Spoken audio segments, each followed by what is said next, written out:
오늘 니콜라의 주가는 어제까지의 급락의 반격이라도 하듯이 오늘 니콜라의 주가는 3.37% 상승하였습니다. 안녕하세요. 미소일기 소시민입니다. 오늘은 9월 22일 화요일입니다. 오늘 미국 주간 경제 뉴스를 시작하도록 하겠습니다. 오늘 뉴욕 증시 주요 지수가 최근 연일 하락 흐름을 끊어내고 반등했습니다. 다우 지수는 4일 만에 처음 반등했고 나스닥과 S&P 500은 5일 만에 처음 올랐습니다. 미국 증시 상황이 크게 변한 건 없으나 그동안 연일 급락에 따른 반발 매수와 문훈신 미국 재무장관과 제롬 파월 연준 의장의 경기 부양 필요성 강조, 그리고 재택 관련 기술주 및 소셜미디어 관련주의 급등으로 인하여 주요 지수가 상승했습니다. 오늘 다우존스 산업지수는 0.52%, S&P 500 지수는 1.05% 상승하였고 기술주 중심의 나스닥 지수는 1.17% 상승하여 마감하였습니다. 첫 번째 뉴스입니다. 어제 사기 논란에 휩싸인 미국 수소 전기차 업체 니콜라의 주가가 창업자 사임 소식 후 주가가 급락했습니다. 21일 뉴욕 증시에서 니콜라는 전날보다 19.3% 폭락한 것입니다. 미국 수소트럭 업체 니콜라 창업자 겸 초기 경영자인 트레버 밀턴이 이사회직에서 물러난 영향으로서 니콜라의 주가가 급락한 것입니다. 니콜라는 지난 20일 보도자료를 내고 밀턴 CEO가 먼저 자발적으로 사임을 제안했고 이사회가 이를 받아들였다고 알렸습니다. 밀턴 역시 개인 SNS를 통해 내가 아니라 회사의 업무 및 목표에 관심을 가져달라며 입장을 공개했습니다. 지난 10일 공매도 전문기관 힌덴버그 리서치가 니콜라에 대한 의혹을 제기하면서 주가가 급락하기 시작했습니다. 힌덴버그 리서치는 니콜라가 수소 전기차 생산을 위한 기술이나 설비를 전혀 보유하지 않은 것은 물론 과거 발표한 시제품과 자료 역시 모두 조작된 것이라고 지적했습니다. 밀턴은 이에 강하게 반박해왔지만 결국 사임을 택했습니다.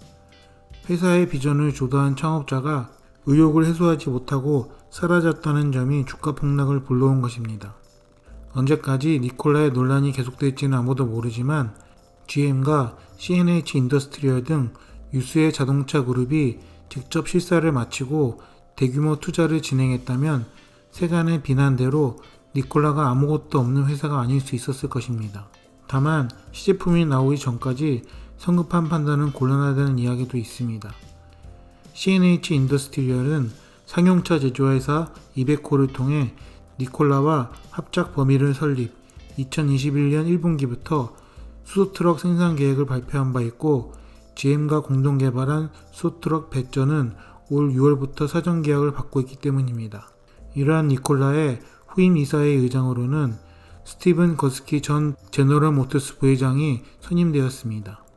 오늘 니콜라의 주가는 어제까지의 급락의 반격이라도 하듯이 오늘 니콜라의 주가는 3.37% 상승하였습니다.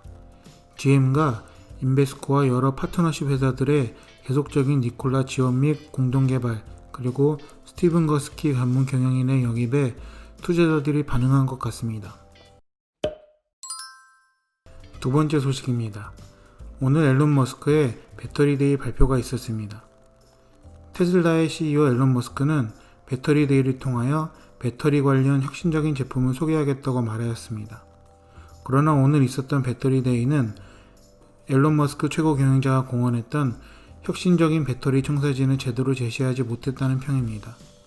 앨런 머스크 테슬라 최고 경영자는 22일 캘리포니아주 프리몬트 본사 주차장에서 진행된 주주총회 및 배터리데이 행사에서 배터리 생산 공정 혁신 및 효율화를 통해 전기차 가격을 25,000달러로 낮추겠다고 밝히고 신기술 배터리로 가격 단가를 낮춰 대량 양산을 하면 BMW, 벤츠 등 전통 내연기관 자동차보다 더 저렴한 테슬라 전기차를 가질 수 있다는 설명을 하였습니다. 테슬라는 전기차 가격을 낮추기 위해 배터리는 물론 차량 생산 모든 공정의 효율성을 극대화하기로 하고 우선 배터리는 기존의 18650 원통형 배터리를 대체할 4680 배터리를 만든다고 발표했습니다. 머스크는 기존 배터리는 셀 크기를 키워 에너지 밀집도를 높이고 비용도 절감했지만 이 방식으로는 자동차 주행 가능 거리가 줄어든다고 지적했습니다. 하지만 템리스 방식을 적용한 4680 원통형 배터리는 기존 배터리에 비해 공정을 단순화하면서 크기와 발열을 줄이고 기존 배터리에 비해 에너지 용량은 5배, 출력은 6배, 주행 가능 거리는 16% 늘어나고 14%의 비용 절감도 동반된다고 밝혔습니다. 배터리 생산 공정도 변화합니다. 기존 배터리는 액체 상태인 용매를 필름에 채워 굳히는 방식으로 제작되었습니다. 이제 테슬라가 지난해 인수한 전고체 배터리 기술 전문 업체 맥스웰의 드라이 코팅 기술을 활용합니다. 머스크는 기존 방식은 땅을 파고 메꾼 뒤 다시 파는 것과 같은 비효율적이라며 드라이 코팅 기술로 생산에 드는 에너지 10%를 줄이고 이를 통해 생산성을 7배 높이겠다고 말했습니다. 머스크는 다만 실제 생산까지는 단계적으로 극복할 과제들이 있다면서도 기술 발전이 매우 빠르게 이루어지고 있다며 조만간 새로운 제조 기술 도입이 가능해질 것이라고 말했습니다. 2022년 100기가와트 배터리 생산을 계획하고 있는 테슬라는 신기술을 통해 2030년 배터리의 생산량을 3TB로 늘린다는 방침입니다. 머스크는 이 자리에서 기존의 배터리 부피 팽창 문제를 실리콘 음극재로 해결했으며 배터리에서 저렴하며 안정적인 니켈의 비중을 줄이고 비싸고 채굴 과정에서 인권 유린 문제가 지속 제기되는 코발트 사용을 줄이겠다고 밝혔습니다. 이러한 기술을 통해 기존 배터리 공장인 기가팩토리의 생산 능력을 키운 테라팩토리를 건설하겠다는 목표도 공개하기도 했습니다. 머스크는 기가팩토리보다 작은 규모의 테라팩토리를 구현하겠다고 강조하며 기가팩토리 공장 크기로 테라팩토리를 구현하겠다고 밝혔습니다. 이를 더해 전기차의 생산 방식도 바꾸겠다고 말했습니다. 테슬라는 현재 여러 단위로 나누어 생산되는 자동차 후면부 프레임을 한 덩어리로 합쳐서 생산할 방침이라고 밝혔습니다. 머스크는 각 부분마다 다른 재질을 사용해야 했지만 이전에 없던 합금물을 개발하면서 자동차 생산 공정에 단순화하는 것이 가능해졌다고 설명했습니다. 차량 하부 프레임에는 티타늄 지지대 없이 배터리만 탑재되고 비행기 날개 안에 연료로 채우듯 전기차 프레임의 빈 공간을 배터리로 채우겠다는 구상입니다. 머스크는 배터리 자체가 구조물 지지대 역할을 하면서 벌집처럼 안정적인 구조가 됐다면서 열 관리에도 유리하고 부피는 10%, 주행거리는 14% 늘어난 효과도 거두었다고 덧붙였습니다. 이러한 공정 혁신을 통해 테슬라는 배터리 생산 비용은 56% 절감했고 기가와트당 개발비는 69% 줄어들 것이고 또한 전기차 주행 가능 거리는 54% 늘어날 것이라고 평가했습니다. 머스크는 18개월 뒤 배터리 가격을 56% 낮추고 이러한 기술을 통해 내연기관차보다 저렴한 25,000달러에 선보이겠다고 강조했습니다. 한편 테슬라는 올해 전기차 판매가 지난해보다 30%에서 40% 늘어난 47만 대에서 51만 대 수준에 이를 것이라고 예고했습니다. 그리고 한 달 뒤 완전 자율주행 베타 서비스를 내놓겠다는 계획도 밝혔습니다. 이러한 테슬라의 발표에도 주식시장은 실망 매물이 쏟아지면서 장외 거래 395달러 선에 거래되고 있습니다. 시간외 거래 초반에 향후 수익 전망이 밝다고 강조한 데 힘입어 주가가 일시 반등했으나 이내 하락세로 돌아섰습니다. 정규장과 시간외 거래를 합해서 테슬라 주가가 이날 하루 동안 12%가 넘게 급락한 것입니다. 증시 전문가들은 테슬라가 혁신적인 배터리를 발표하지 않은 데 원인이 있는 것으로 분석하고 있습니다.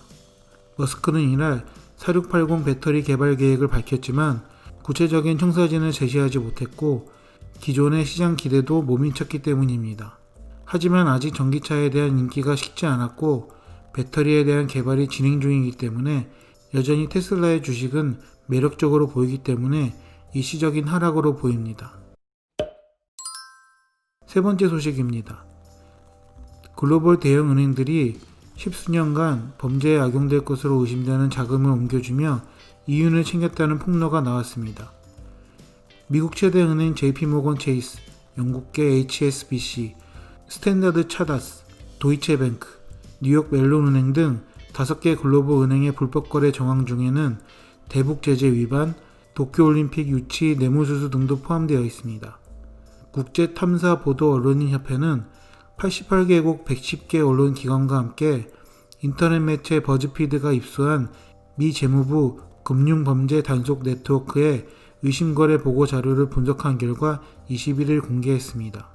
버즈피드는 1999년과 2017년 사이 18년간 JP모건 등 5개 글로벌 은행 등 은행과 금융기관들이 각 은행 내부에서 돈 세탁이나 범죄 등에 연관된 거래로 의심했다는 의미입니다. 의심을 산 거래 규모는 총 2조 달러에 달했고 2조 달러도 세계 전체 은행을 통한 더러운 돈의 한 방울에 불과하다고 지적했습니다. 또한 북한이 국제사회 제재에도 JP모건과 뉴욕 멜론 은행 등 미국 은행을 이용해 1억 7천만 달러 이상의 돈을 세탁한 것으로 추정된다고 보도하며 중국 단둥 홍시ang 실업 발전과 마샤오홍 대표를 대표 사례로 제시했습니다. 마지막으로 일본이 올림픽 개최지 선정을 위해 국제올림픽위원회 위원 아들들에게 돈을 준 정황도 드러났습니다. 도쿄올림픽 유치위원회 일을 맡은 싱가포르 업체 블랙타이딩스는 2013년 7월과 10월 유치위원회로부터 232만 5천 달러를 송금받았습니다. 이 소식으로 인해 미국 증시 다우존스 지수가 21일 개장과 함께 마이너스 2%가 넘는 급락세를 보였습니다. 은행주들이 코로나19 이후로 주가를 회복하지 못하는 상황에 이러한 악재 소식으로 인하여 하락하게 되었습니다. 21일 5%가량 하락하고 오늘은 0.52% 상승하였습니다. 오늘 제가 준비한 소식은 여기까지입니다. 소시민이 경제적 자유를 얻는 그날까지 여러분과 함께 하겠습니다. 오늘 영상이 도움이 되셨다면 좋아요와 구독 부탁드립니다. See you!